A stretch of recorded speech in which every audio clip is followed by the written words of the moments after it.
This is the one with shingle monsters. And the Doctor. The local village space scientist. And the Doctor. Bagel's portable computer. And another Doctor. It's called the Three Doctors. Here we go.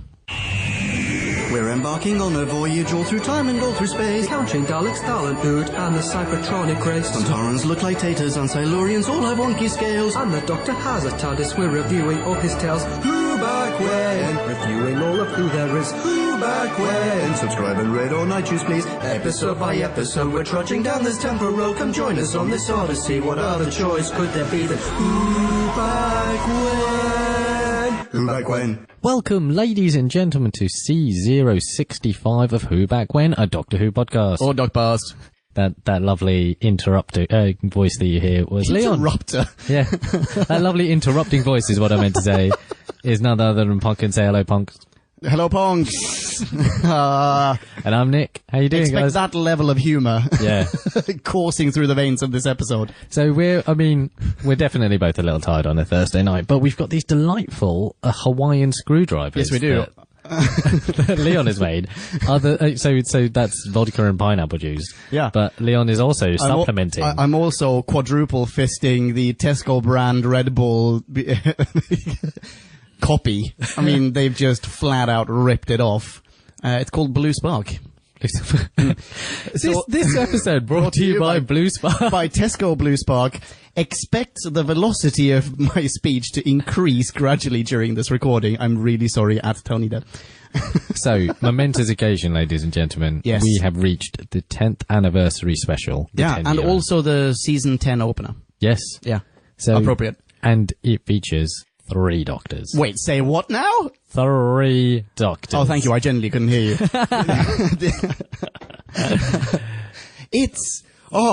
Do you also get a little bit of a tingle in your nethers when you think about how we've ploughed through a decade of Who? It does feel good to know that, this is now a fifth of the way. Yeah, I don't know. But we'll get into this, but it feels special. It feels as special as when we watched the 50th. It felt great. Yeah. Yeah. Right? Do you also, because this is an anniversary episode, do you also find yourself sort of slightly more accepting of its flaws? Yes. Like a good Christmas episode or like an anniversary episode, I'm a bit like... They have license to screw up. Or the first of a Doctor's run. A little bit of license. A little bit of leeway. Oh, yeah. Yeah. But with that in mind, let's jump into a bite-sized chunk of Who. Take it away. Oh, the blue spark. I can already feel it. Time for us to synopsize, Clarify and summarize. so take a view And grab a brew. and listen to this overview, this free-for-all. We like to call a bite-sized chunk of Bite-sized chunk of Who. A black hole appears, and a beam of condensed light, or a rainbow road or something like that, shoots out of it, thus consuming Gallifrey's energy little by little, and sending some kind of powerful organism thing to hunt the Doctor on Earth. The Time Lords on Gallifrey come up with an ingenious plan to provide the Doc with some backup. Now joined by his 2 prior incarnations, Doc and Co. must travel through the black hole into an antimatter universe to confront a very disgruntled civil engineer with a comedically sized helmet and a rather limited imagination. Hilarity ensues. B-Scout over. You are welcome. Aren't you just?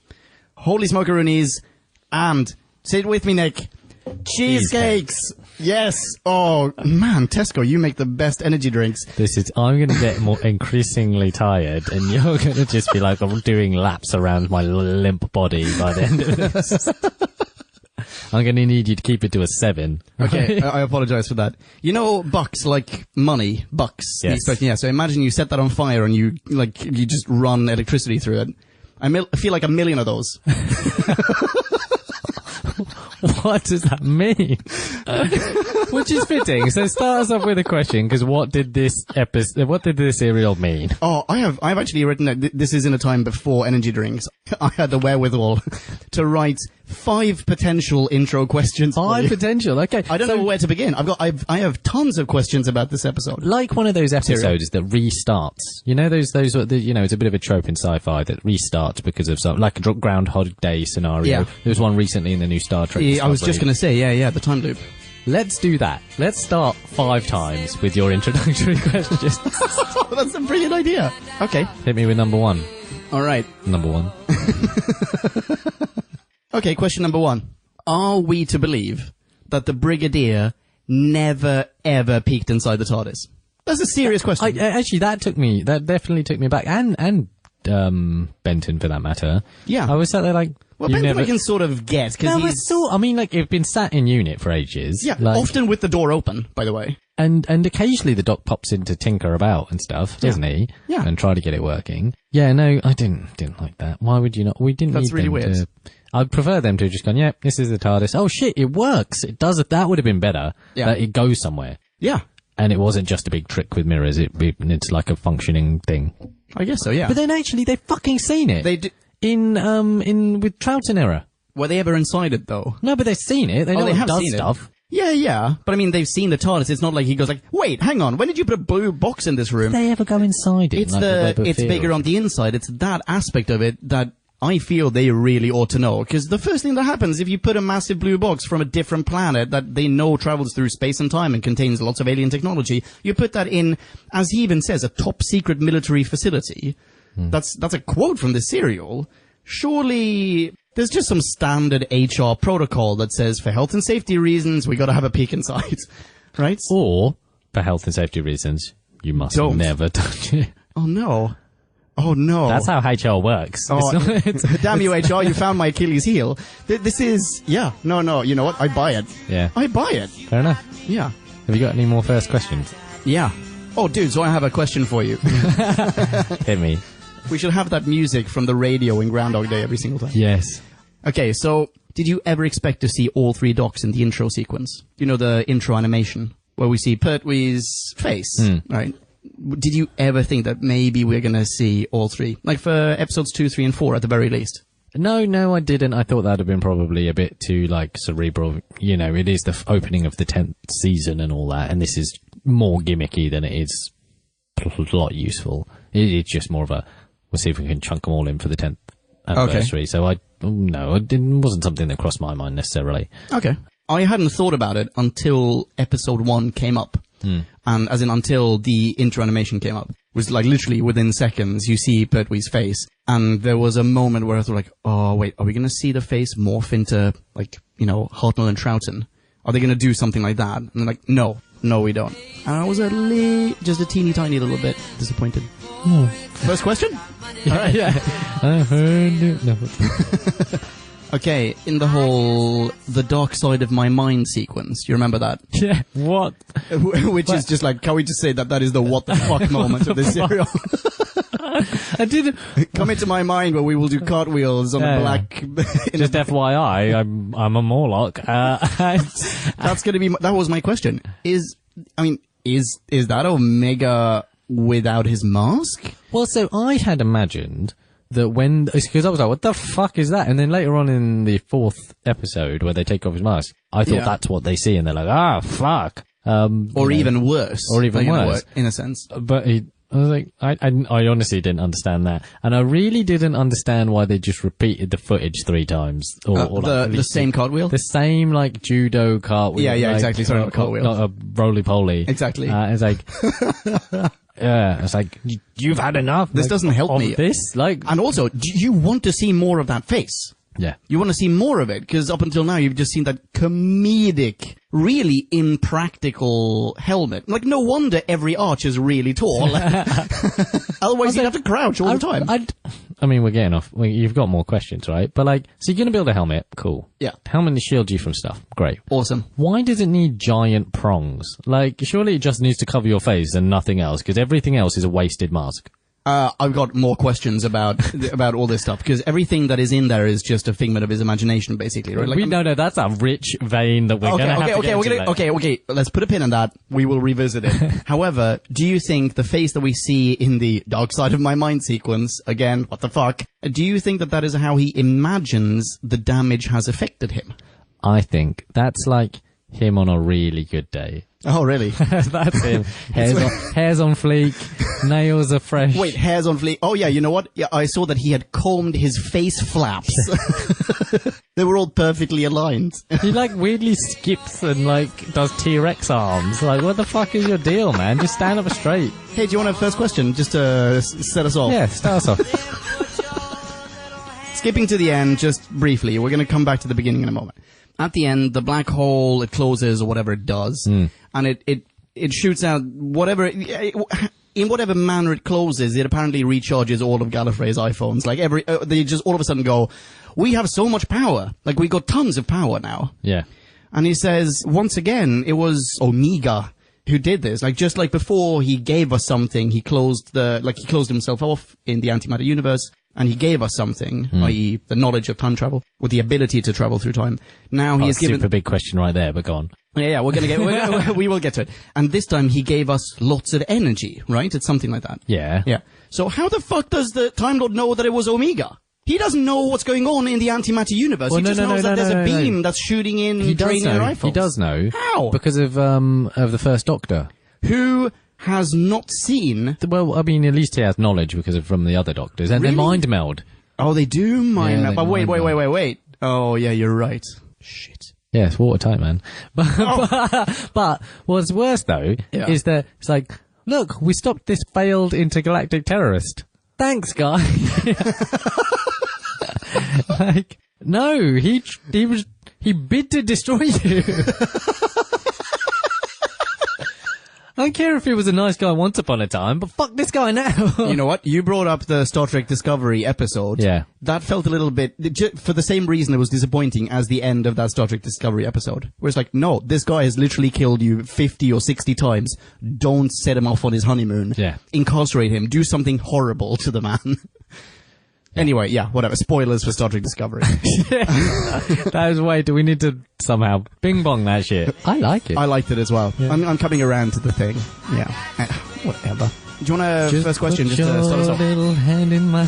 Oh, stretches in the morning. Definitely find that soundbite wherever it is. Yeah. I'm popping it in. If you met yourself, like if you met past incarnations of, let's say you're a Time Lord, you meet past incarnations of yourself, would you at any point, I mean, like, things would get sexual, right? Almost immediately. Yeah. Yeah, if I've ever wanted to fuck someone, it's definitely me. Yeah. Right? Same here. I mean, me. You know, Yeah. That guy knows what I like. Exactly. Immediately. Yes.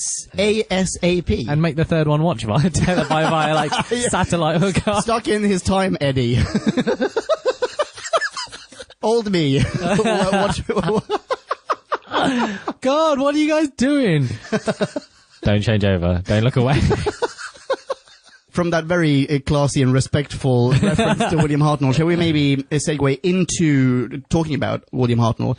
Yeah. This was not only his last appearance on Doctor Who, this was his last appearance on screen. Oh, right. Unfortunately, he passed away shortly after this. His role was meant to be a little bit bigger. Right. They deliberately cut it down. Because he was advanced in years. Yeah, apparently his wife told the BBC, no, this is a little bit too much for him, his memory isn't what it used to be, make it a little bit whatever. So they wrote in this aspect of the Space Eddie, or the Time Eddie. See, that's a good idea, because they could have recorded a relatively small amount of footage, Yeah. and then have all the actors interact with it. Yeah. That's genius. It is genius. Yeah, really. And much. it was, I think it was a lovely, I mean, the BBC could have just said, well, this seems like too much of a hassle. Which is so two Doctors. Yeah, exactly. But they didn't, and it is wonderful. So nice to see William Hartnell again. Also, I really liked his interplay as the super ego, the parental force, the supervising figure. Agreed. Clearly the more mature of the three. Yeah. Advancing one Doctor, Troughton. I think with Pertwee as a foil, he came off worse for me. Really? Yeah, I think so. Even though he's more of the three we've had so far, he has been my favourite. Oh yeah, because you think Pertwee is a little bit too Bondy. I think he's too Bondy, but I think that they made him a bit clown. I mean, actually, he came into his fore in the later episodes of this serial, where actually, but the sort of clownesque portion, he didn't He was much of a clown. During his run, he was a bit of a buffoon. He was a bit of a buffoon, but then in this they sort of didn't give him the other side, because he was a buffoon, but then he was also amazing and clever and all these sort of things. Whereas, versus Pertwee, he was just silly man. Oh, I thought that those two were wonderful sparring partners. Yeah. No, they were, but I just... Compared to, was Pertwee all of a sudden like the straight man to Troughton's clown? Exactly. And for me, I don't know. I never liked seeing Troughton come off second best. Aw. I love that man. Aw. He was great. Yeah, he is great. I loved seeing Troughton as well. With all respect, in their respective performance, you could tell that Hartnell had aged in that the catchphrase is the and the a, like at the end of sentences. Yeah. He was still saying them, but they did not sound the same. Like before, when you would be like, "Oh, that's ingenious, isn't it? Isn't it?" Troughton sounded virtually the same. Troughton absolutely nails the best line in this whole fucking serial. He said, "Oh my giddy aunt." Well, no, that was a great one too. Yeah. I did actually Which he make has a said mental before. note of that. But the legendary, "Oh, so you've redecorated." Oh yeah. I don't like it. Oh, it's so good. What a guy. It's so good. Oh, the Troughton is such a dude. Don't they redo that in the 50th as a quote? I feel like Something like I feel like that, yeah, Tennant when says that to Smith. Smith. That rings a bell. I don't know if maybe that's now a fabricated memory in my brain hole, but I feel like I remember that, yes. Yeah. But yeah, saying that, we were talking about the TARDIS in the last review that we did. Which one was that again? That was the Time Monster? Time Monster. That we had a new TARDIS interior, which then broke. No one liked it, really. It got destroyed in salad storage. bowl one. Exactly. Now we have yet another TARDIS, different console, no more salad bowls. Different time plunger. Different time plunger, yes. Good technical term. No more salad bowls. Do you like it?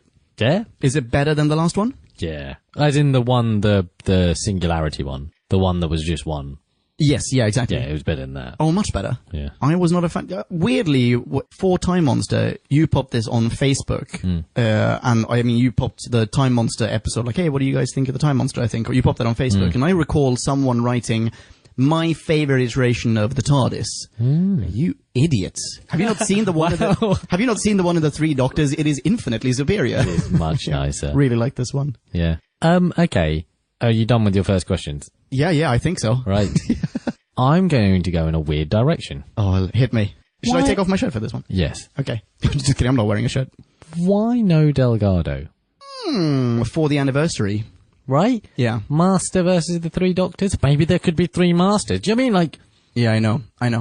There was a moment when I thought that maybe they would bring in Delgado. There's a line in episode 1 or episode 2, the Time Lords, when they're talking to each other and they say like, oh, there is one genius behind this. I was like, oh, that is clearly the Master, right? But no. I think we get one more Delgado serial. And I'm kind of happy that we're not done with Delgado yet. Like, I'm just happy that there's more of him coming. I see what you're saying, though. that would have been quite a delicious, like, 3 Doctors, 1 Master. Do you think that maybe they wanted Omega? Omega? Omega, they say. In the legends of your people, I am called Omega. Omega. No, Omega. See, I would just say Omega. Omega. I think on the other side. Omega. I think on the other side of the pond, people say Omega. No, wait, hang on. You wish to fight the will of Omega? Omega, they Omega. What is James Bond's watch called? Is that an Omega or an Omega? say. See, I've always said the Alpha and Omega. Yeah, exactly. Yeah, same here. Yeah. But then in this serial, they were like Omega. In my notes, I wrote Omega or Gersperms because I feel like this sounds really weird. Anyway, whatever. Do you think that maybe they thought maybe he can be like a new master, like he is also a Time Lord? Whenever they kill him off. Or they're supposed to have. He returns. Oh, yeah, no, I know that, but... He returns in a 5th Doctor serial. Then he returns in, I want to say, comic book form. He should And in turn audiobook. up in New Who. Yeah, with this ridiculous helmet. In the 5th Doctor one, he looks completely different, by the way. Like, totes malotes different. TMD. Did he have a smaller hat? He has, I'm assuming it's another helmet. I don't know. It looks biological in a weird way. It's still huge. I think I've seen a still, of that one. Yeah. But yeah. I don't know. I do like the hat. The helmet. It does look quite menacingly regal. It's just too big, man. Okay, so I wrote down some stuff about Omega. Go on. Shall we jump into trivia land for Omega? Omega. Check this out. First off, I already said he's going to return in the 5th Doctor serial. It's called The Arc of Infinity.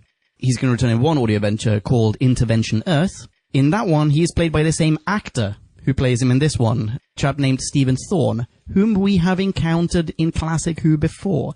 Ooh. Was his voice familiar to you? It was. I did not pick this up. I read this. I mean, it seemed familiar in the way that all 70s British actors sound relatively familiar, but go on. He was Azal in The Daemons. He was the Daemon. Oh, shit. This is the guy, and I wonder if maybe they popped a helmet on his face to hide the fact that he just, like, that's Azal, dude. Yeah. I would definitely be able to pick Azal out of a lineup, you know. He doesn't have the horns, but he's still got the, I don't know, bone structure. Hey, Azal. Hey. Are you Azal? You're Azal, aren't you? Guys, it's Azal! And he's just like in Sainsbury's trying to buy like sugar and milk. Alright, I hate it when this happens. Honey, get the creme fraiche, we gotta get out of here. No, sorry, I'm Bok. Stephen Thorne will return in Frontier in Space as the first Ogron. Sorry, as first Ogron, which I think means first as in, there's like Ogron 1, Ogron 2. The Ogrons turn up again. Yeah, in Frontier in Space. I'm super thrilled that we're going to get Ogrons again. And he's also going to return in The Hand of Fear as Eldrad. So, looking forward to that. Yeah.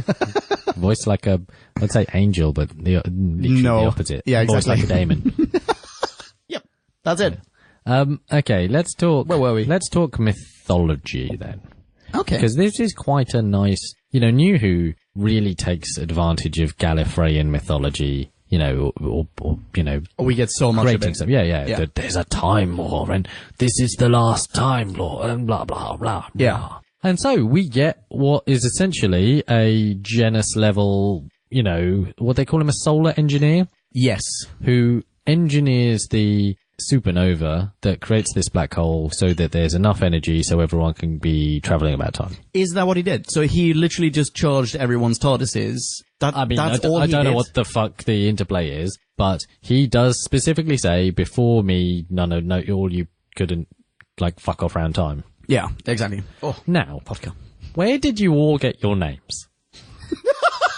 Yes. So, Time Lords. this is the first serial in which the term Time Lords appears. Well, according to trivia, I've written this question to you as well. Actually, that should have been one of the first questions.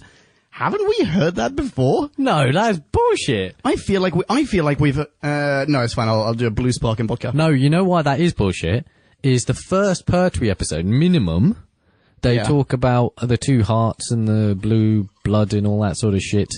And I think he's a Time Lord. I'm sure they talk about it. See, again, this may be one of those weird fabricated memory things, but either we have had the term Time Lord before, in which case TARDIS Wiki is wrong, or what we have had before is the term Gallifreyan.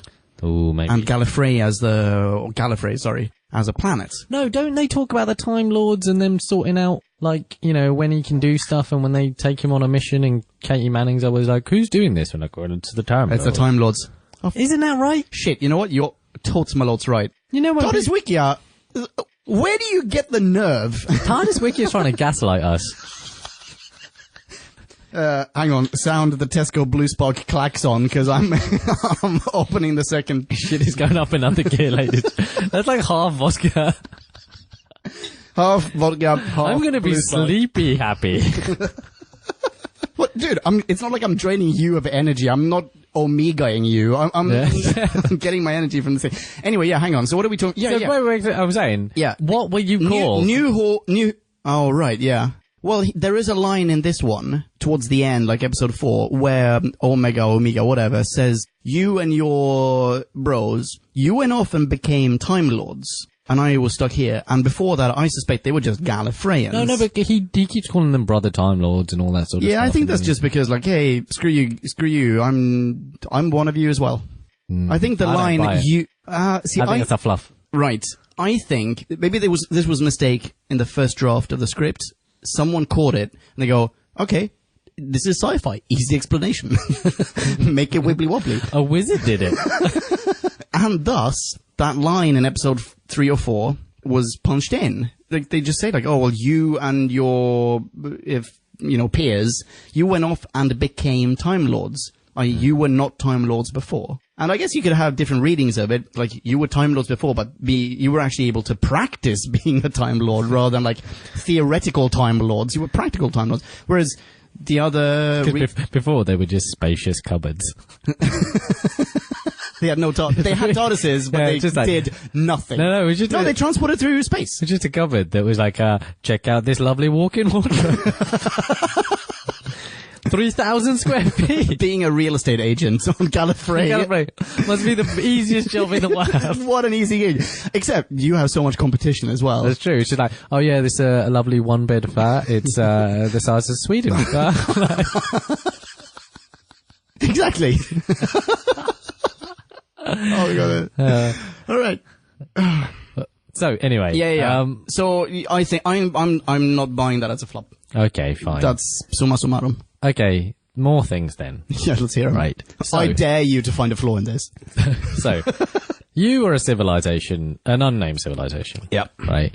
And you have some description of power infrastructure project going on. Yeah. And there's a very talented civil engineer that's going to help you implement your power structure. Just one, by the way. Just one. We're just going to let's send call him one the head dude. guy, but yeah, whatever. Yeah, the but one wait, guy. I mean, how many Time Lords does it one take guy, us the through one in guy. a light bulb, right? Like, it's like, we're sending one Time Lord to do this one thing that will change our entire civilization. You don't even Not send just like, ours, but the galaxy, the universe and all of time and space. And every iteration in of general. every universe. One dude. He doesn't get an assistant.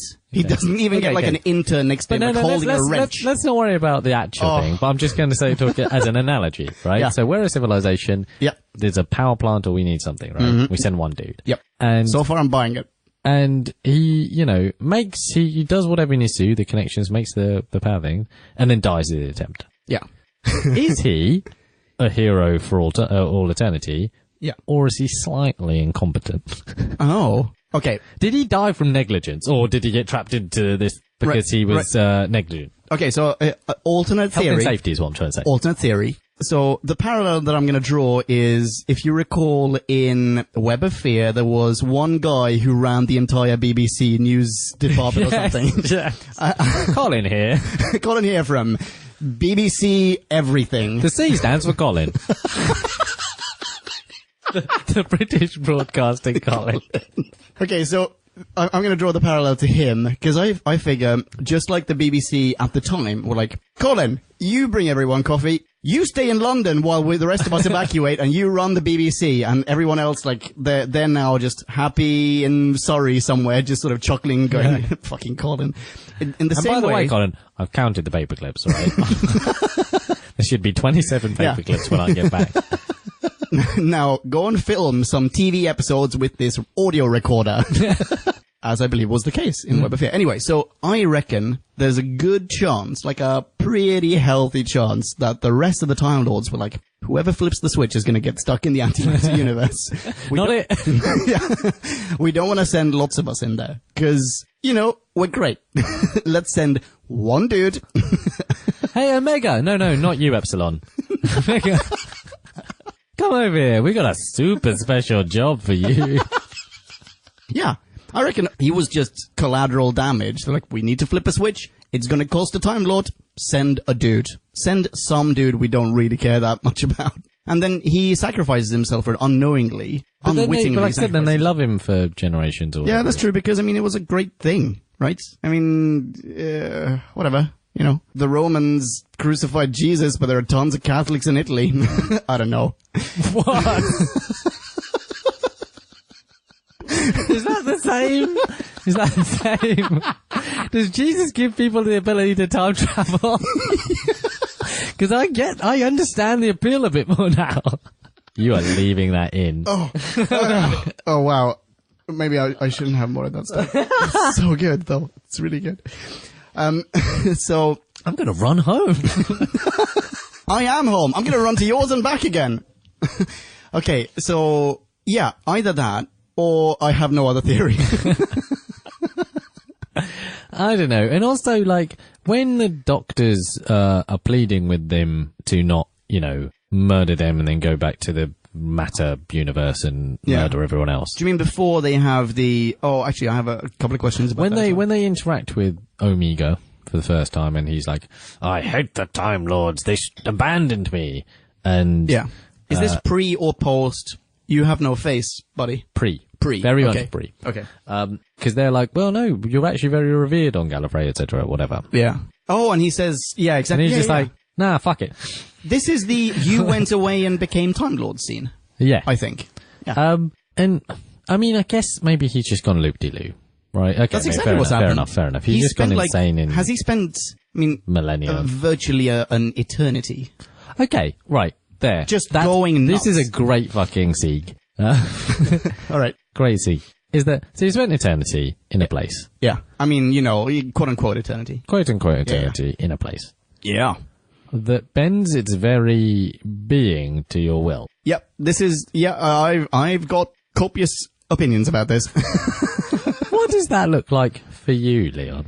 Well, first of all, there's going to be one room. There are going to be 3 corridors, and I'm constantly going to be wearing a helmet.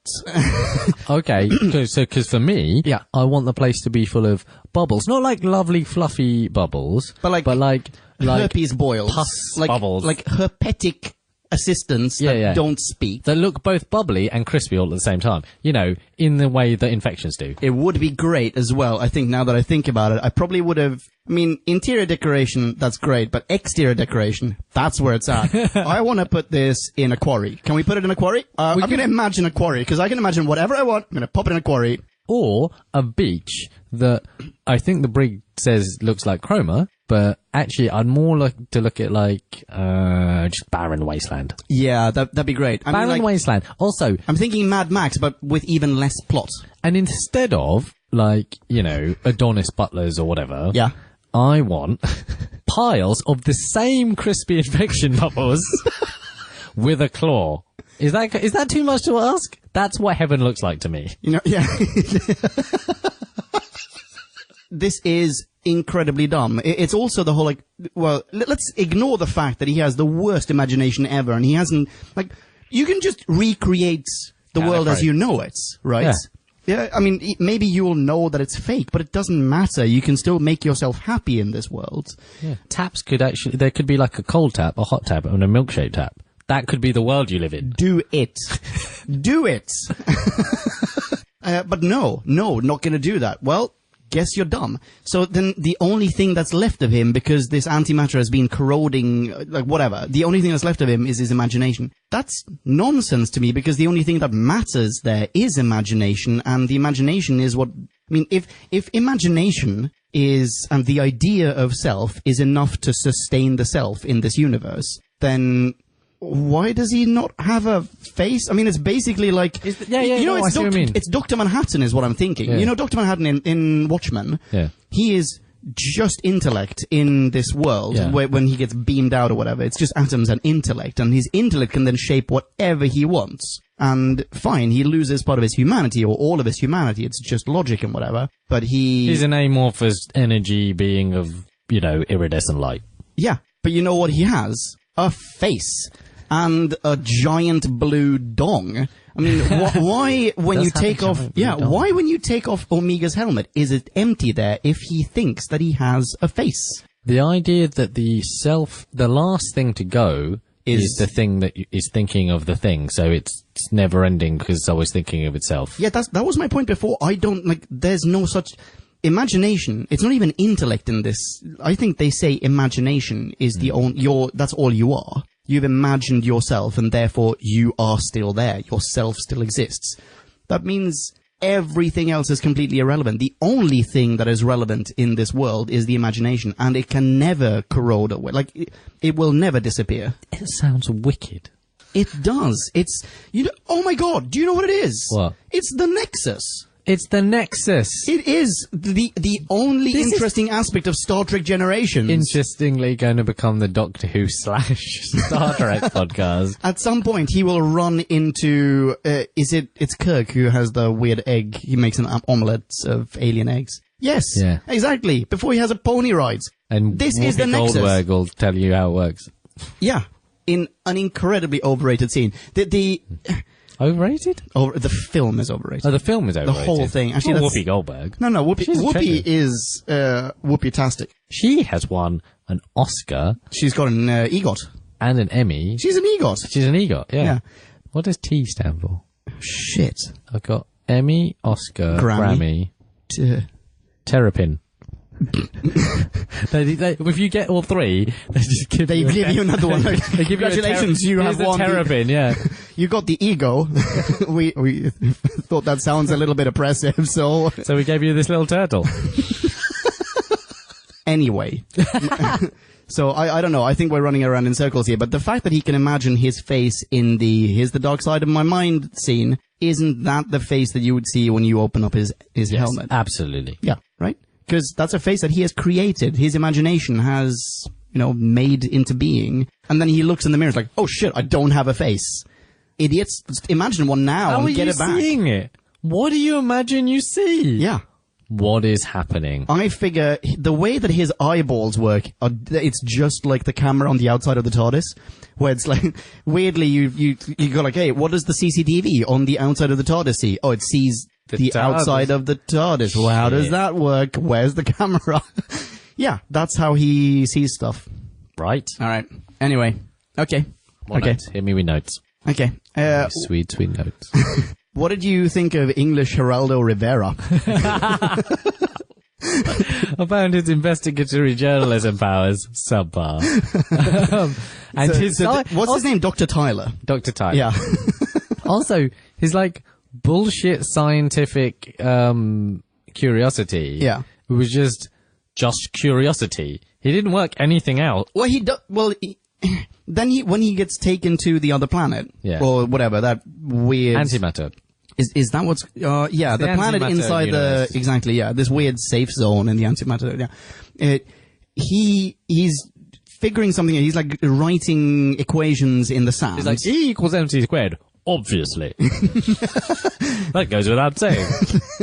That's an equation that will resonate with our viewers. F doesn't equal ND cubed. Duh.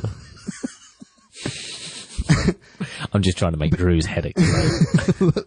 But it seems as though they are deliberately trying to make him appear vastly intelligent for a human.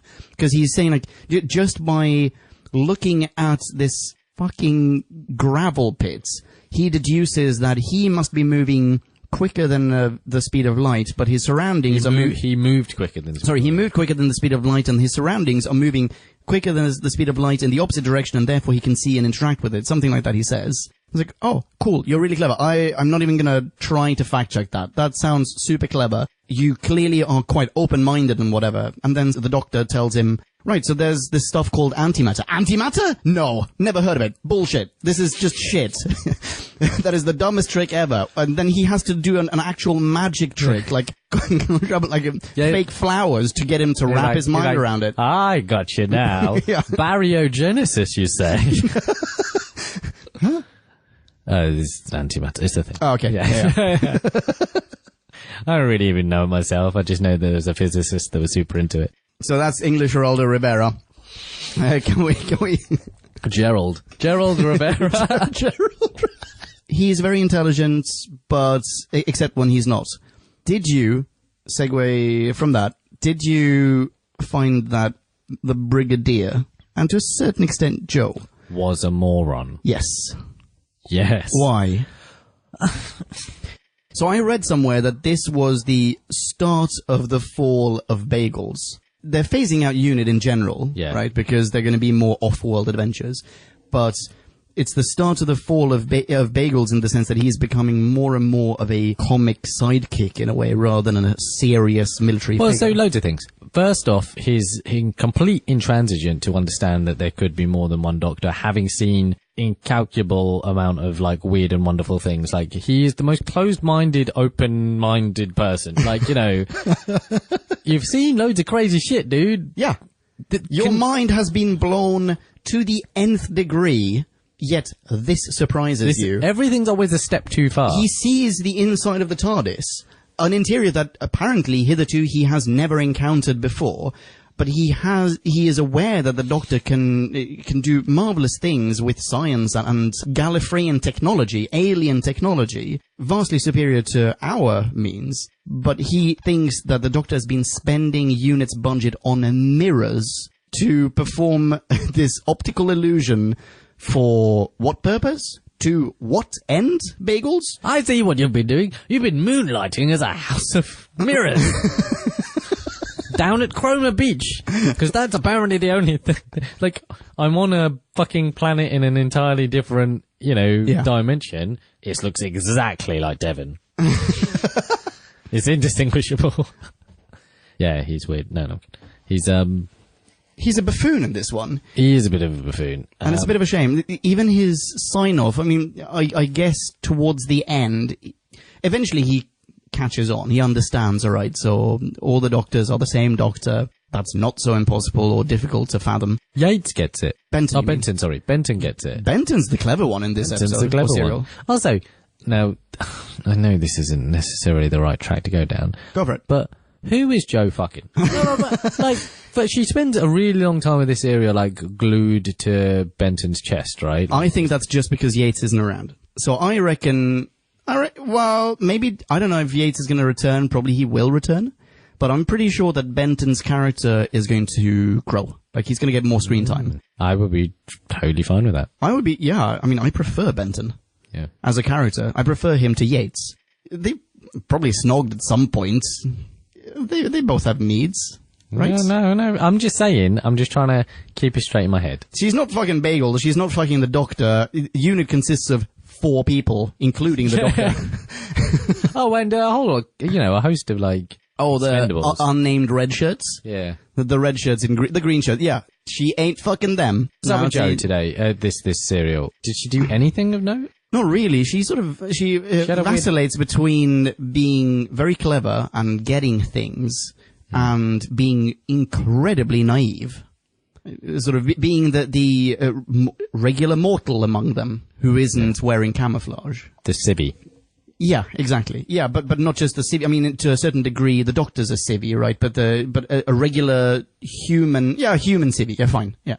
But it bothers me a little bit that the way in which they prove that she's clever, it's twofold. First off, we no longer, in the serial, we no longer get the Doctor telling her, there, girl, you'll learn sooner or later. Or, oh, well done, you're improving now, make me a cup of tea. We don't get any more of that disparaging dialogue from the Doc. But instead, this is in episode 1, where the Doctor's explaining that the energy is traveling faster than light. Now, fast forward about 20 seconds. Benton asks, what does that mean? And Joe goes, he means it travels faster than light. And she is sort of commended for it. It's a scene that's built up. I think the purpose of that scene is, it doesn't sound like much when I'm quoting it now, but I think the purpose of that scene is just to show, hang on, she's learning. She's not a military person. She is not quite a scientist, but she's clever enough to pick up stuff. But she's literally just regurgitating what the Doctor just said. That's the only thing she gets. She doesn't get to solve any problems. She doesn't get to save the day. She doesn't get to do anything. I'd have liked to see more interaction between Omega and her. Yeah, That'd sure. be fun. I would have liked to see more Jo Grant in general. Get her to do something. Yeah. Did you feel... I've complained about this before.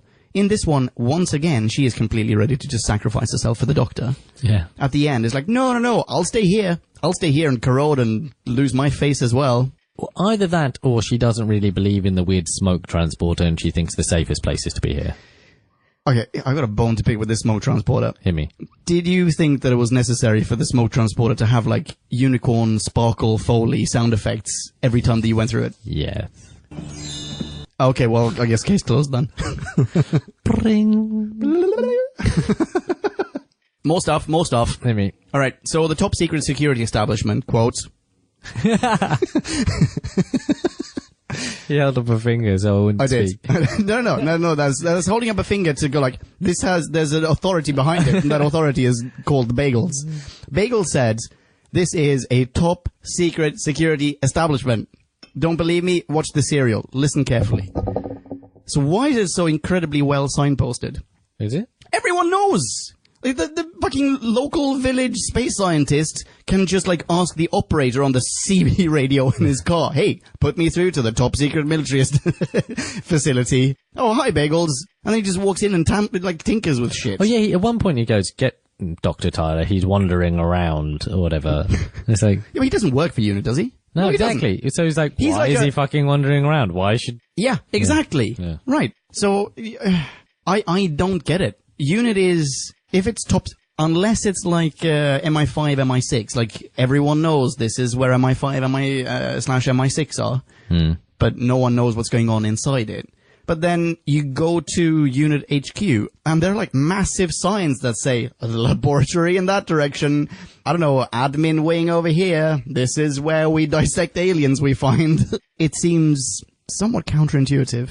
I think actually the inside of MI6 is just funkypigeon.com. It's just like people making cards, but and MI6 is somewhere else. Funkypigeon.com? Is that like Moonpig? Yeah, exactly. Okay. They're just like people making really shitty cards so people can send each other as if they have no imagination or affection at all. And that's what's going on inside MI6. Take that, statistically speaking, 2 to 3% of our listeners who have at some point ordered a card off funkypigeon.com. Oh Lord! Just to pop a soundbite in between discussion points. Here's a soundbite from episode 1, 1117 in. What was after you? Well, some kind of powerful organism thing with a very strong hunting instinct. Thanks, Doctor. That's all you need to know, baby. Also, we've discovered a new effect. Yes. Oh, and it is glorious. It really is. I love how it crawls out of vents and things. It's wonderful. In a fight, who would win? This effect or the green screen tiny demon doll that the master made out of alien rubber? Yeah. In is it Terror of the Autons? Oh, do you remember? Oh, yeah, I do. That was the wicked. heat-activated demon doll. I'm going to say Blob. Yeah, it is Blob, isn't it? Yeah. Well, the Blob is just going to send the demon doll to the dark matter, the antimatter universe. Oh, yeah. That was too easy. I'm sorry. We can put it out on Twitter. We'll see what people say. Yeah. Do it. Do it. Blob or demon doll? Choose now. How do you feel about telepathy between doctors? Speaking of new they were effects. like nano. Yeah. Should they be able to do that? No, right? Because they've been, the other two have been plucked out of their time streams and whacked into the third Doctor's time stream. Yeah. That doesn't necessarily grant them any special powers, right? No, this felt like Eccleston walking through the fan in the well-ventilated room of death in episode 2. End of the world? End of the world. Yeah. Oh, this is a superpower that you guys shouldn't have. Why, just because you're the same person, like different iterations of the same character, why can you telepathically share memories? I guess that's what they're doing. Or share brain power. They share brain power. If they were sharing memories, that's perfectly fine because Wait, how? Oh, yes, that is fine. That's just remembering, isn't it? Well, no. And I've got 1 point and 1 question about that. Right. Let's tangent into that, because I'm super glad that you said this, because otherwise I would have forgotten. All right. Numero uno. The sharing memories only works one way. Troughton is not going to remember what Pertwee has seen. Yep. Pertwee will remember what Troughton has experienced. So, question for you. Why does Pertwee not remember the flute? Or the recorder? Is there some sort of like weird regenerational firewall? Not in New Who, right? Am I wrong in saying that? I feel like Capaldi and very soon Jodie Whittaker will remember everything that they have experienced. You might remember things, but you will remember like personality traits or feelings. So you might remember the recorder, but you don't remember how you felt about the recorder. But he doesn't even remember the recorder. I mean, he looks at it, he goes like, no, that looks vaguely familiar. What is that? Like, that happened a maximum of 3 years ago. A maximum of 3 terrestrial years. Oh, yeah, that's true. Maybe you spend more time. Okay, fine. So, about forever. Yeah, but it hasn't. All right, fine. Sorry. No. Oh, wow, that's way too much vodka. Who cares? It's totally worth it. Okay, fine. Sorry. The maximum 3 years ago, that's really stupid of me. But in general, I feel like he should remember it. That was one life ago. Really not that bad. Come on, seriously, Pertwee. You must know this, right? Yeah, I guess it didn't really that. Well, it sort of bothered me, sort of didn't, but then it kind of helped reinforce the idea of different doctors as like almost separate people. Are you happy about that though? I'm kind of sad about that. No, I am kind of happy that I mean, I guess if you live that long and you do actually have like proper distinct personalities, different lives, quote unquote, that you basically not have the need to do that if you could access everything about that life. There's something different. And in many ways, it only makes more discreet what, humans go through. So like, I sort of remember some of the stuff from when I was 20, but not exactly, and not exactly the feelings and exactly all the stuff. And they're like, oh yeah, I used to I can't remember why I liked that, but I did, sort of thing. Okay. Yes, I can appreciate that. In a way, it lends credence to what Tennant says right before / during his epic, I mean that in the worst possible way, swan song. And he goes through like, oh, well, you know, part of us dies. Part of us disappears. We are not the same person at the other end of the regeneration. But, I mean, the memories are there. I think he even says that. Yeah, the other person knows exactly everything that I know, but he'll be slightly different. Yeah, see, I like that. Sexist tenant could have been a she. Yeah. True. Exactly. True. What was numero dos? All right, continuing on the sharing brain power, they use brain power for two things. First off, they make a door. Yes. Because... And they make a door that just leads to the other room. Yeah. Why not make a door that leads to outside? Yeah. Sorry, but that seems like it would make more sense. Why don't you make a door that leads you back to the TARDIS and then imagine that there's a bubble that will allow you to leave the antimatter universe? In fact, why don't you just imagine that you're back on Earth and the black hole is closed? Maybe the imagination portion only replies to what's within the antimatter universe and not extra. Fine, so then at least you can imagine a way out of the antimatter universe. No. So your imagination, as you bid to leave, your ability to imagine the thing stops. Yeah, but you only have to imagine it up until the very border. Like, up until the, what's it called, the event horizon. At which point, surely your TARDIS can take you away. It's a paradox, isn't it? Because then you can't even get to breaking the wall if that's where... Like, literally, they are like, I mean, there is literally, not figuratively, there's literally no space between the end of your imagination and the start of our universe. You should be able to just go through there. Because you're imagining everything that's on this side. I'm gesturing, ladies and gentlemen. Yeah. It works great in podcasts. I'm really high on Tesco Blue Spark. And he thinks that he can I'm gonna use Travail fucking universe. Exactly. Yeah. Do you want some of this Blue Spark? It will help you speak. So, imagination ends, universe starts. Literally, where it ends, the next starts. You can't imagine yourself out of where the impulse of your fucking imagination only exists in one of those spheres. No, you're just what I'm saying is, you're not sorry, to clarify, you're not imagining yourself. You're imagining an exit. And the exit literally only has to go as far as it needs to go for you to be able to go through. Because at the other side, I mean, you don't need imagination. You're able to exist on the other side. Specifically say what I'm saying about Omega. He says, like, I'm a captive of my own imagination. I can't imagine myself out because then the thing ceases to exist and I cease to exist. Dare to dream bigger, darling. I don't think you're right here. However, I do take the point. If you're going to imagine a door elsewhere. Away. Yeah.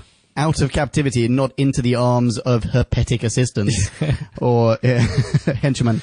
Shingle monsters. Shingle monsters, yes. All right, time for another soundbite. Episode 2, 1342. Careful, Jelly Baby. Nice. Yeah. Jelly babies. I thought that would come with the next Doctor. I didn't realize that this is Troughton saying it. Yeah.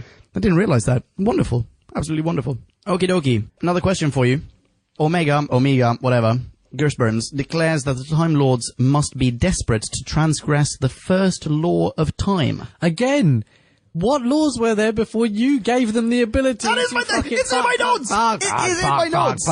Right, so here's what I've written. But would he really know about the laws of time if it was his work and consequential disappearance that gave them domain over time to begin with? And innumerable question marks and exclamation points. How does he know what's going on in the matter universe? He doesn't, right? So how does he know they go and do time travel? He knows that what he did will have enabled it.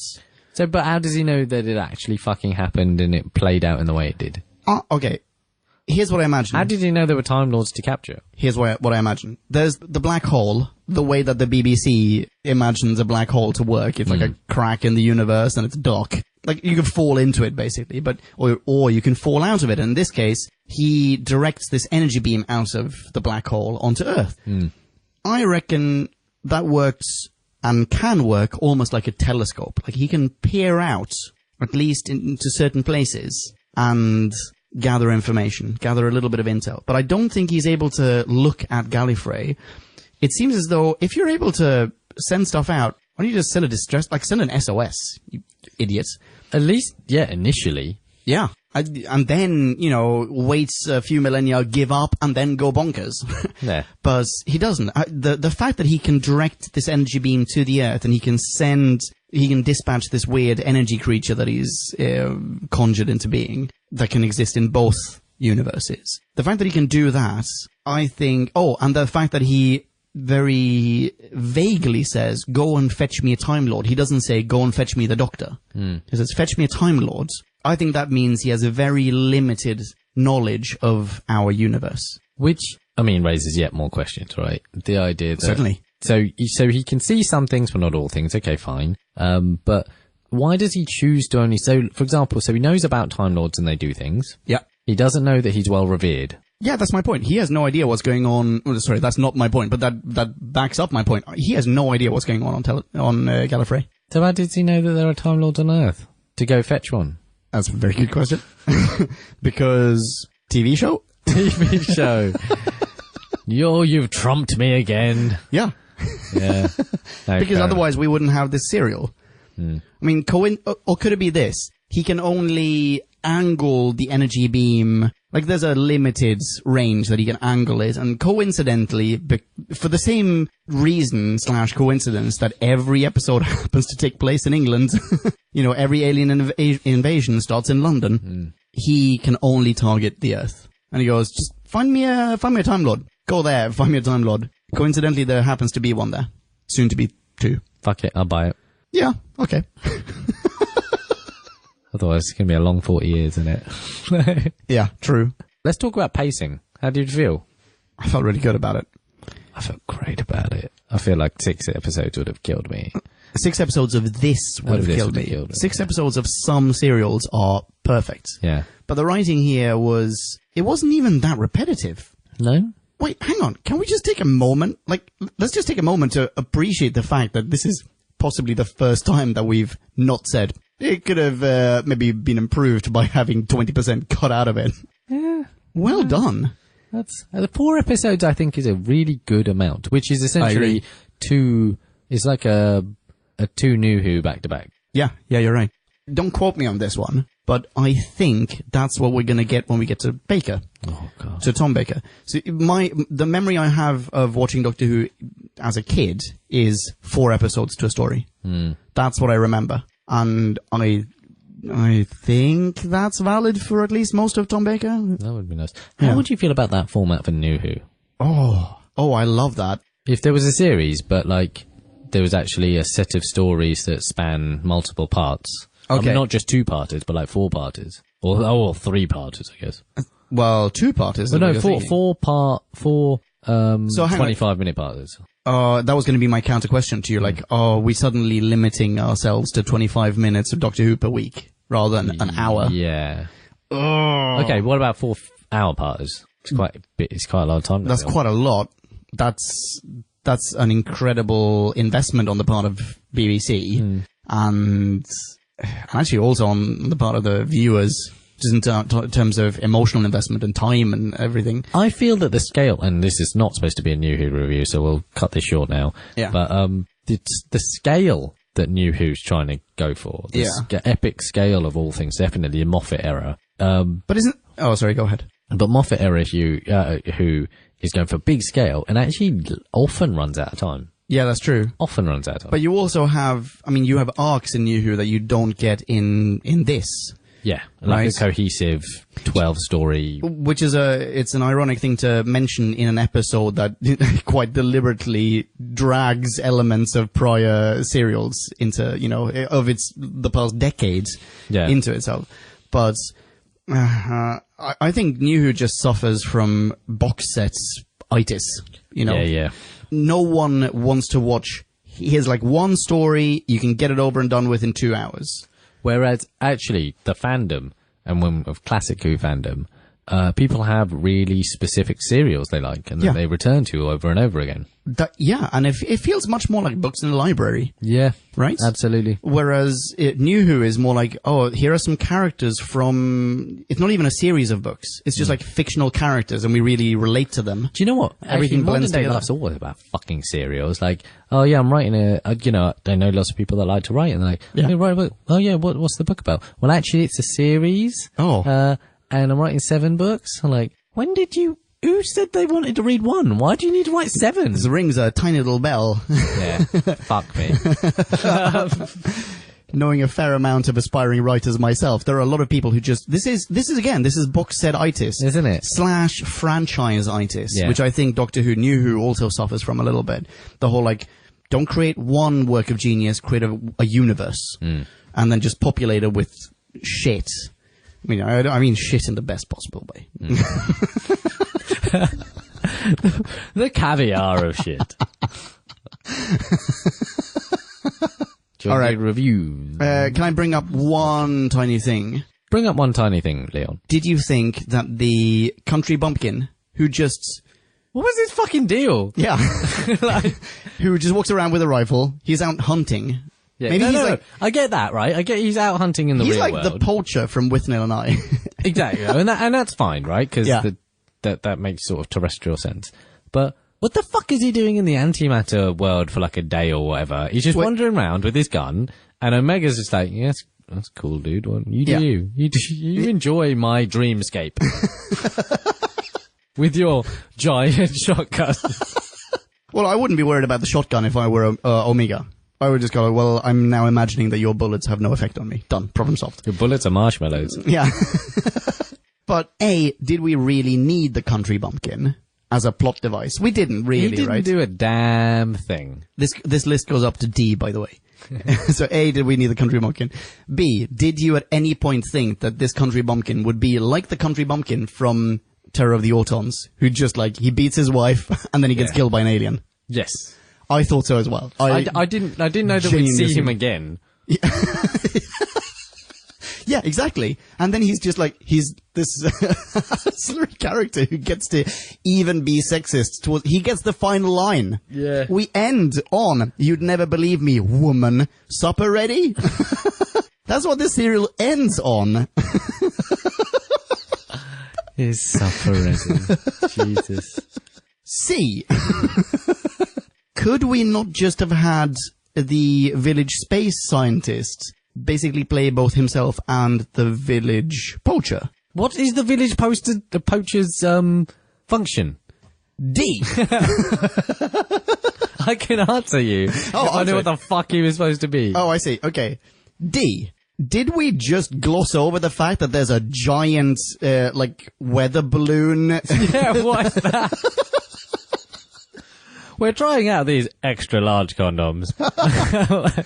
I mean, were you also thinking of Roswell? This is a sci-fi series about an alien, whatever. It could be an alien invasion at this point. We don't know. It's episode 1. There's a weather balloon. No! What? No! Also, if you're that smart a scientist, and he is that smart a scientist. Oh my god, I just figured something out. All right, you had a lot of Red Bull in you. Go on. No, sorry. Carry on. You go. You go. If you're that smart a scientist, you can figure out that you're in some interstitial fucking other dimension. You can figure out how that you're going fast and other things are going in the opposite direction. Yeah. Why are you in charge of the weather balloon? I don't think you are in charge of the weather balloon. I think you're just on the side. You're kind of freelancing as the village doctor. Right. So you drive around in your Jeep and just, you bandage people up. Poacher probably gets into lots of scraps with, I don't know,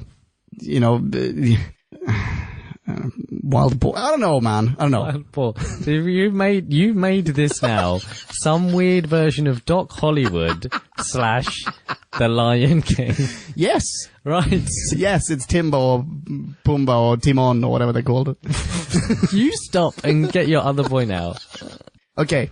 Here's what I think I figured out, and I think it's incredibly basic, and I can't remember who it was when we did the mailbag apps. The person who said, one or all of you never get the basics of the serial that you're reviewing. It's definitely you. I think I just stumbled upon a thing that literally everyone knows, and we have debated, and but I think it's really basic. I think the weather balloon is I think that's what picks up the space signal from the antimatter universe, because the weird color blob thingy that comes out in our universe on Earth, it comes out of that yellow box, right? It's what transports stuff to the antimatter universe. Yeah. Yeah. So, yeah, that's the role of the weather balloon in the serial. No. I'm not necessarily questioning the role of the weather balloon and the now scientist. you're pretending like you knew all along. No, I don't. I did know, right? But I actually didn't really care. I don't understand the fucking poacher dude. What is his role?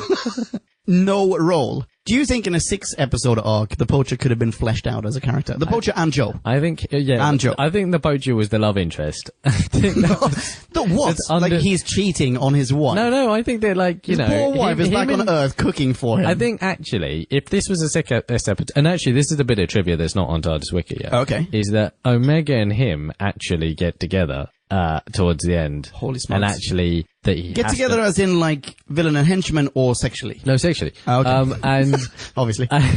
and like, there's like a really sad, like, show tune number towards the end as Omega knows he has to let his love fly. And, you know, God. and it's really sad. But we don't get to see it. It's on the chopping room floor. Right. Are you ready for reviews yet, or Yeah, what? let's do it. Yeah. Start us off. And now it is time to rate this. Did we laugh or hate this? Bing bong, hey, la la la la la la. Ratings. So, even though we tore all of that apart, I really enjoyed it. It felt like some sort of 10th anniversary culmination full of, like, a nostalgia that I shouldn't have, you know? Yeah. That makes sense? Through this journey of Who Back When, I've got a anachronistic nostalgia. Yeah. As if I was, you know, in the 70s, in the 60s, and like, oh, look, Troughton and Hartnell. So it made me they got major points for that, just for warm and fuzzies, which is great. I did like the mythos of, like, you know, sort of Time Lord lore. You know, that was cool. You know, the idea that there's the civilization and there's this kind of rich history, because that will give birth to loads of time. Oh my God, we didn't talk about the Time Lords at all. They don't do anything other than be in peril and then, like, move some shit around. There are 2 points about the Time Lords I'm going to bring up before my mini, but carry on. Intergalactic project managers. Yeah, basically. Right. Now, I mean, it didn't really make loads of sense. And, you know, it did, I don't think that loads of their peril was actually, or the, what's his fucking name? Omega was that menacing Omega. It wasn't that menacing a baddie, but I don't know, it just made me feel all great inside. And then we're 10 years in. So fuck it, I'm going for 4.4. Nice. You know what? I'm going to flat out copy your rating. 4.4. Fuck it. It's totally worth it. I hadn't really thought about how to rate this, but I think that's spot on. There are a couple of things I want to bring up about the Time Lords before I go into my sycophantic monologue. Number one, in this one, more so than we've heard hitherto, and I feel in a way that almost contrasts with the view that we have of Time Lords in New Who, they specifically say, in fact, in this serial, that they're sort of on a mission of doing good deeds. They're just like, you know, they're throwing good deeds left, right, and center. I can't remember the actual quote. I'm just going to paraphrase it. At one point, the 2 Time Lords that really, the main Time Lord dudes that we see. The Chancellor. Oh, Chancellor. One's a Chancellor. Right, yeah, I remembered, like, Your Excellency. Yeah. And the other one's just a Lord. Whatever. Everyone's a Lord here. They say at one point, like, oh, we need to resolve this issue so we can get back to helping all the people that we are committed to helping. But they're much shitty later on, aren't they? Like, yeah. I remember the Time Lords being incredibly egocentric. Yeah. They feel like they're entitled in some way. They're better than everyone else. Yeah, Not they're more like the freaking gods of Olympus, you know, like full of chagrin and pride and able to, but not necessarily inclined to intervene for good. Yeah. Right? Whereas here, it seems as though that's and often within self-interest. Oh, certainly, yes. Whereas here, it seems as though that's their mission statement. Like, if you go to timelords.co.uk/about, it just says, here's our 10-point plan for improving the universe, you know, one foe at a time. Maybe just the changing of the guard. Maybe this Chancellor was really good, and then, like, the next Chancellor will be shit. Actually, that's an interesting point. Changing leadership. Really stupid question. Cool. When you remember in New Who, when Timothy Dalton, I can't remember his name now. Apologies, podcast land. You know when Timothy Dalton shows up as I can't remember his name. Whatever, I'm never going to remember it. He shows up in New Who, and he's like the leader. Is he the Chancellor? Timothy Dalton. Yeah, dude, Timothy Dalton. He is it's the seal of Rassilon. He's the Rassilon. Right. Okay, so is he the Chancellor? And Dalton he's clearly, he is a no-nonsense bad guy. Yeah. In terms of, as far as Time Lords can be bad He's guys. like, fuck everyone. Yeah, we are the best. We will do everything. We will sacrifice every human being. Make Earth Gallifrey .2. Yeah. 2.0. Yeah, sorry. Yeah, shit. Do you think that maybe maybe he's a chancellor and whoever's in power Shapes the will of... that's kind of what you do. the action points of Gallifrey. Yeah. So it's not so much a civilization thing. Because in my mind, the Time Lords, they're so incredibly advanced, they're so developed as a civilization that they're beyond petty politics in a way. Like, sure, you have some people who Power's all relative, right? Like, so even if you're all, like, powerful in terms of how you've evolved and you're all technologically advanced, there'll still always be someone slightly more powerful that you'll defer to and they'll set the agenda. Yeah, but can you imagine a civilization like the Gallifreyans going on, the campaign trail? Like, imagine Rassilon going on the campaign trail. This is why you should elect me, your new chancellor. We should build a time wall. And we'll make the Silurians pay for it. No. They're above that, in fact. I stand on a platform of Gallifrexit. I really need to get that out before my brain exploded. Yeah. Hit me with a rating. All right. I've already told you. Yeah, 4.4. There are, in general, I agree with you. Out of nostalgia and out of just, I don't know, just a fondness for not just this Doctor, but the prior Doctors of Doctor Who as an institution. These anniversary episodes are incredibly endearing to me. They can be however dumb they like. I would still love them. But fret not, dear listeners. Next week we go back to our razor-sharp critique. Fuck it, I'm just going to drop my rating for the next serial already. I haven't even watched it. -1. Yeah. This serial was 4 episodes, good. There were some characters that could have been fleshed out. Jo definitely wanted more of her. Didn't like where the character of the Brigadier was going. Seriously, Bagels, return to your old self, please. Loved where Benton was going. Didn't really get Gerald Rivera. Gerald Rivera. And also, the joint telepathy being able to conjure up doors. It felt a little bit like Superman's laser eyes being able to rebuild the Great Wall of China, and Superman. Also, the recorder bullshit. We didn't talk about that, but the recorder bullshit. That was a question for you, actually. Because I don't get this. So the recorder was in a force field. So was that a trap? It wasn't converted. Yes, exactly. It was a trap. It wasn't converted or something into the antimatter. So it was still matter. So if it came into contact with antimatter, it explodes everything. So they were hoping that he wouldn't, and it would drop that. When I just thought, why don't you just drop it yourself? If it was intentionally, or he has to touch it, I don't know. If it was intended to be a trap, then surely just blow it up and leave. Done. Yeah. Everything has been resolved. This is now no longer a 4-episode arc, it's a 3.8 episode arc.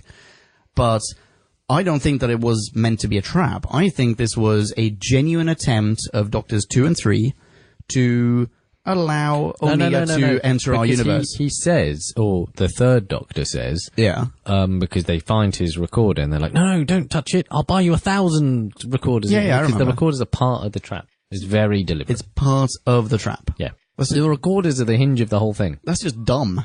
That is just dumb. I don't know what to tell you, man. That guy that thinks that you don't watch serials closely enough is having a fucking seizure. Yeah. He's like, why are you not understanding this? Well, it just seems really dumb to me. Either it's a trap, in which case it doesn't have to be. It could be a weapon. You can pull the trigger behind Omega's back. Don't have a final monologue with him. Just, throw it out of the TARDIS as you leave. And, when you dematerialize into the sunset. Or it's not a trap. It's a genuine attempt to allow Omega to return to Gallifrey, to return to our universe, in which case it's like, wow, wait, you have to carry this really precariously constructed box around forever. Never drop it, please. Or shit will crumble. Really bad idea. Also, like, maniacal, galactic terrorist. Yeah. Maybe don't take him home. Yeah, maybe. Maybe just leave him where he is. Maybe not, yeah. Hey, Captain Fenton Mudd, maybe don't ride... No more Star Trek. Don't transport to the Bone Zone with... Stella! Yeah, and Stella's dad, who clearly has forgiven him despite all of the setup of Act 3. Terrible ending of that episode. Wonderful episode, terrible ending. Ugh. I'm coming around to Star Trek Discovery, though. It's okay. I hope you all have watched it. Let's listen to some listener minutes. Let's listen to some listener minutes. Listener minutes. Do you want to start us off? Right. The first listener mini comes from Arthur Fushake. Arthur, fuck's sake. Come on, man. I'm not playing the game. Hello, Arthur, if that's really your name. So, Arthur writes, no real Arthur Fushake Fuck's sake. moment in this serial. Although I'd dearly have loved to have seen more of an effort made to present an antimatter reality as something other than the usual quarry filmed at a 45-degree angle. Fair play. Here. The monsters, however, were bizarre enough as they appeared to be made out of pus-filled scab tissue and had crab claw guns for hands. We didn't talk about the crab claws. We mentioned it briefly. We did. No, you're right. Yeah.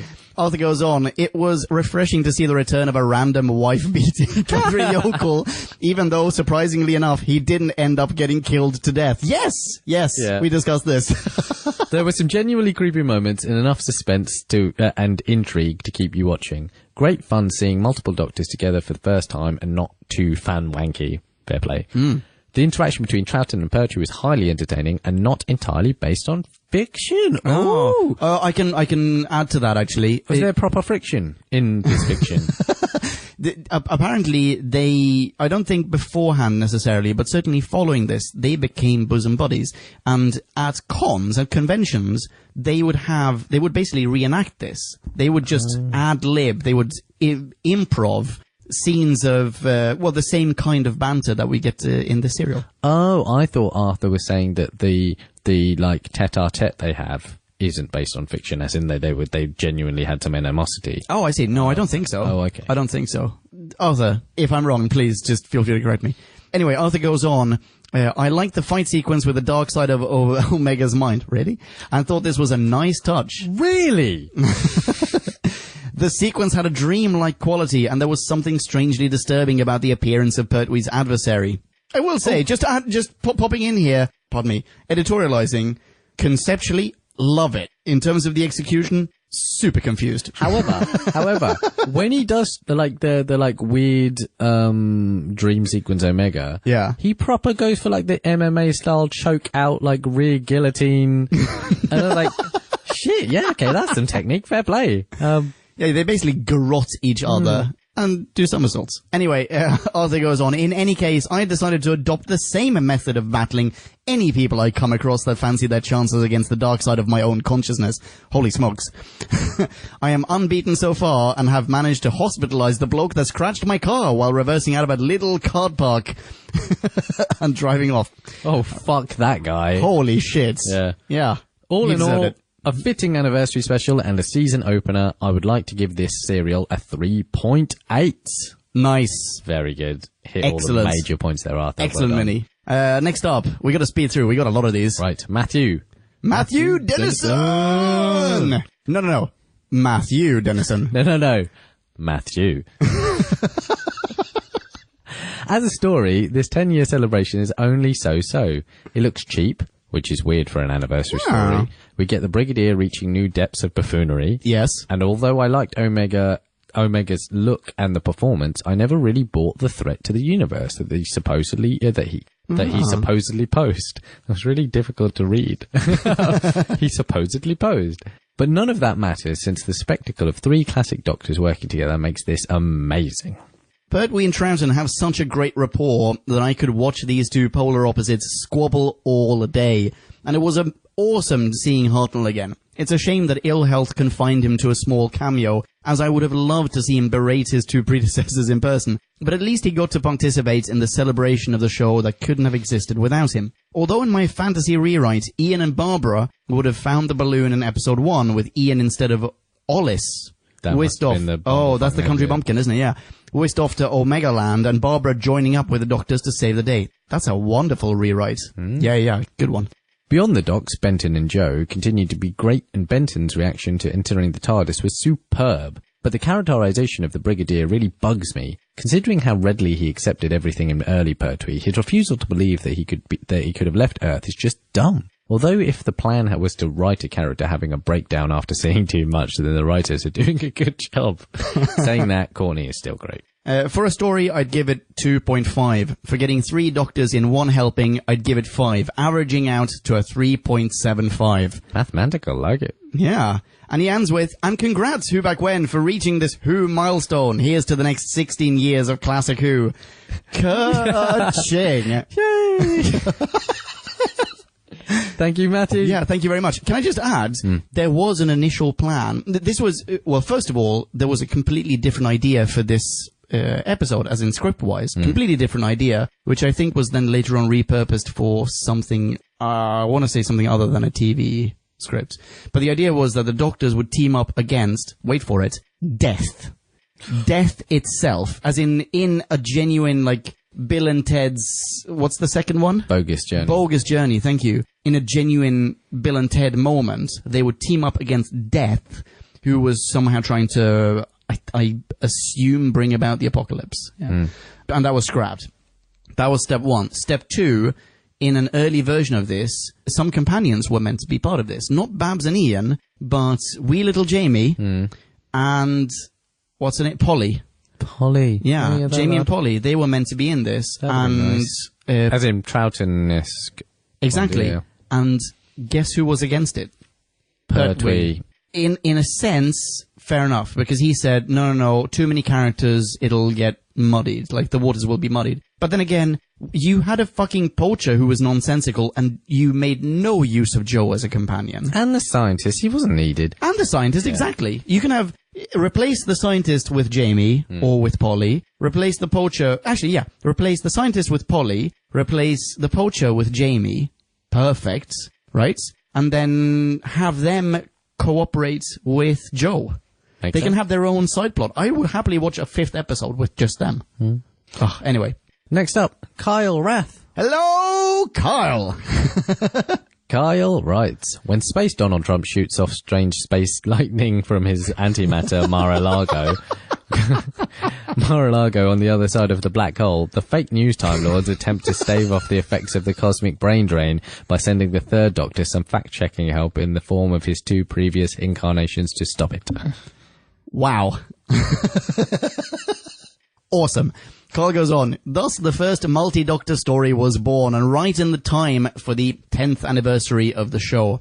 Due to failing health, William Hartnell's involvement is sadly kept to a minimum, as pre-recorded scenes intercut with the remaining action of the story. Would that time could have been kinder to old Bill. Still, a delight to see him one last time.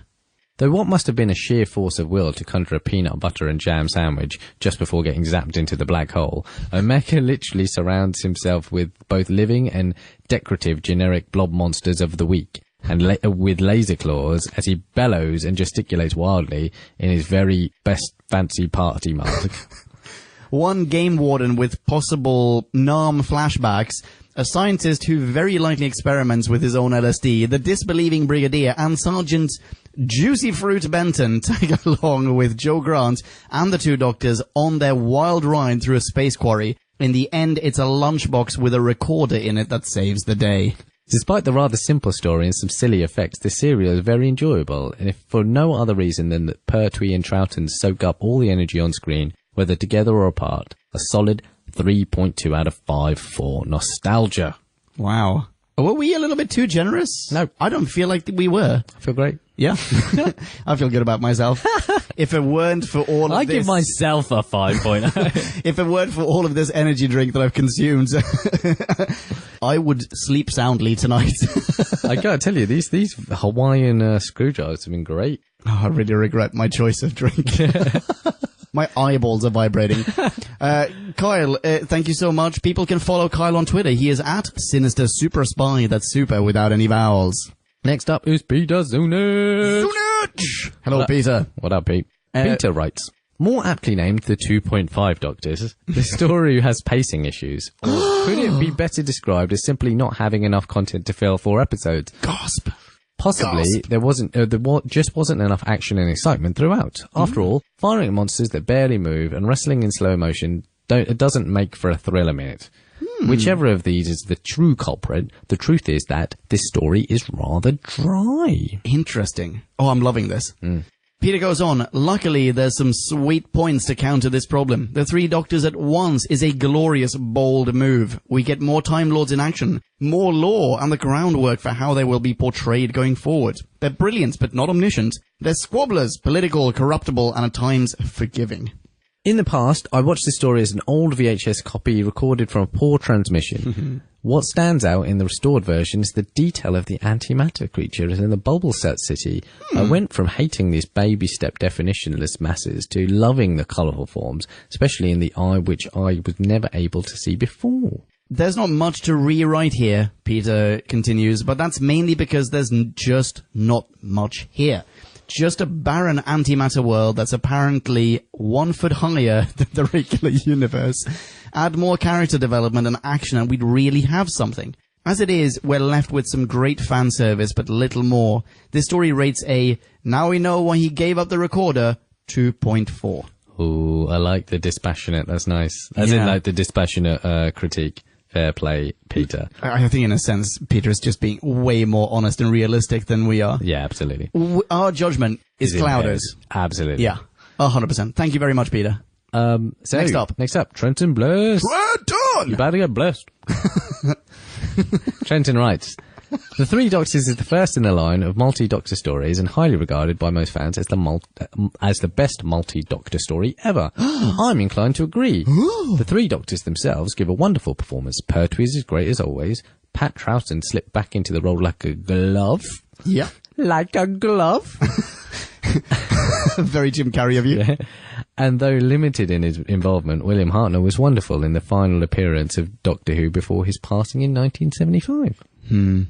What I really like about this story is that the Doctor's exile comes to an end.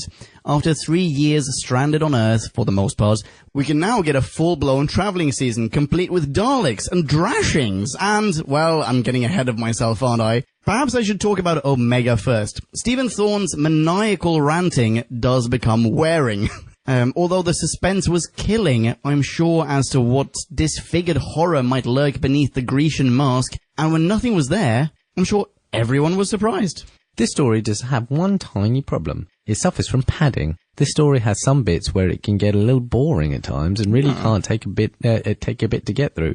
I mean, that bit in episode 2 where they were just waiting in the corridors is a fine example of it. However, the positive greatly outweighed the negatives here.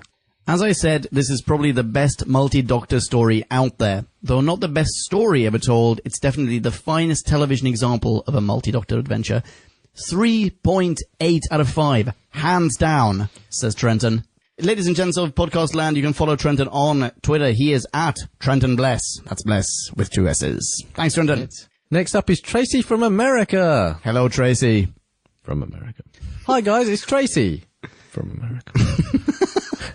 Some might say the Tracy, but of course, that's absurd. I'm sure there's at least 2 other Tracys. Nice one. Nice. These old ones are always hard for me to review. I assume these must be really good sets, props and effects, but sometimes it's hard to see them as anything but hopelessly outdated. Oh. Those red bubble creatures are very distracting, as well as the technicolored scribbles. Oh, I like those.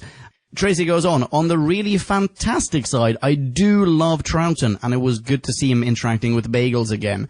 And being in colour. Hartnell managing a short appearance was welcome. A shame he was so ill. Bagels is disappointingly stupid, but it does leave room for Benton to keep growing as a character. He's impressively on board with the concepts thrown at him. Hear, hear. Tracy concludes, what a tragic character we have in Omega, founder of the ability to travel in time, but repaid with a near eternity of solitude to drive him mad. I liked much of the concept surrounding the antimatter universe. I could probably go on at length about the many interesting ideas, but I'm sure you already have.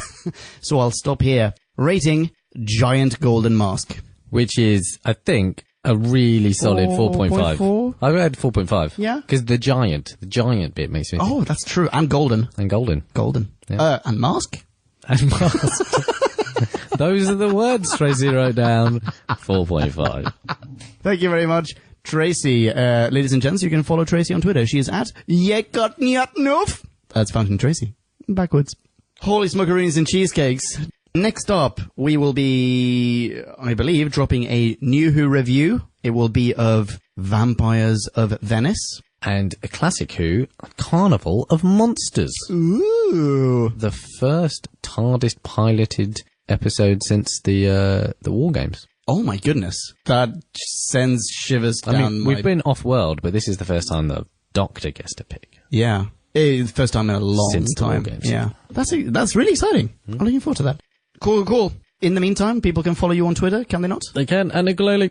Like ukulele, but with Nick. Sort of. You can follow me as well. I am at Ponken. You know how to spell that. If you don't, just guess. Until the next time, be rad and excellent to each other. Rock on and ciao. Bonne nuit. Even if they're listening to this in the morning.